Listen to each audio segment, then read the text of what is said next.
వేసుకోవాలి కందిపప్పు.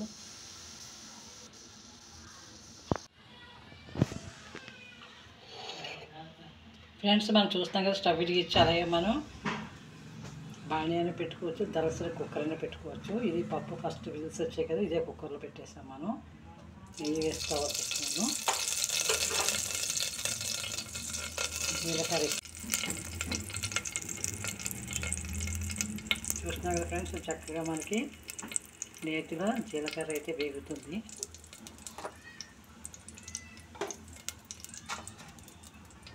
Onion pieces, green chilli, పచ్చిమిరపకాయలు ఇంకా నేను చేస్తున్నది ముద్దపప్పు, ఆవకాయ, రైస్.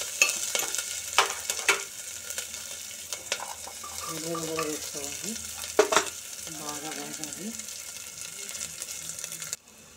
చూస్తున్నాం కదా ఫ్రెండ్స్, చక్కగా మనం బాణీ పెట్టుకుని నెయ్యి వేసుకున్నాము, అందులో జీలకర్ర వేసుకున్నాము, కొంచెం పచ్చిమిర్చి, కొంచెం ఉల్లిపాయలు బాగా నేతిలో వేగుతున్నాయి కదా.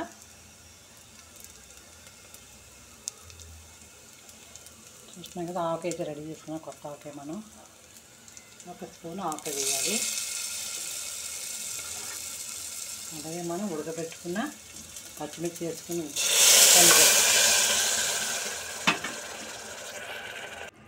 చూస్తున్నాం కదా ఫ్రెండ్స్, ఆవకాయ వేసుకున్నాం, అలాగే ముద్దపప్పు వేసుకున్నాను.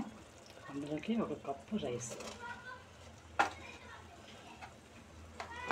కొంచెం సాంబార్ పొడి తీసుకుందాం టేస్ట్ గురించి. సాంబార్ పొడి,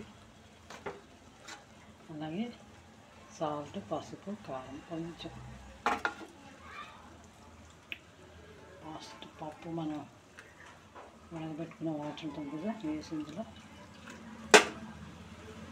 చక్కగా ఇది ముద్దపప్పు ఆవకాయ అన్నంలో వేసేద్దాము. మంచిగా కలుస్తుంది అన్నీ.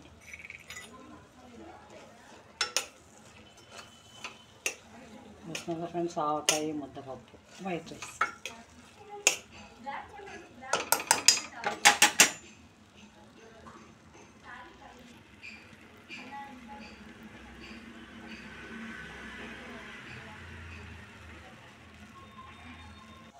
చూస్తున్నాం కదా ఫ్రెండ్స్, ముద్దపప్పు, ఆవకాయ అన్నం రెడీ. కొంచెం గ్రేవీ వేసుకున్నాము.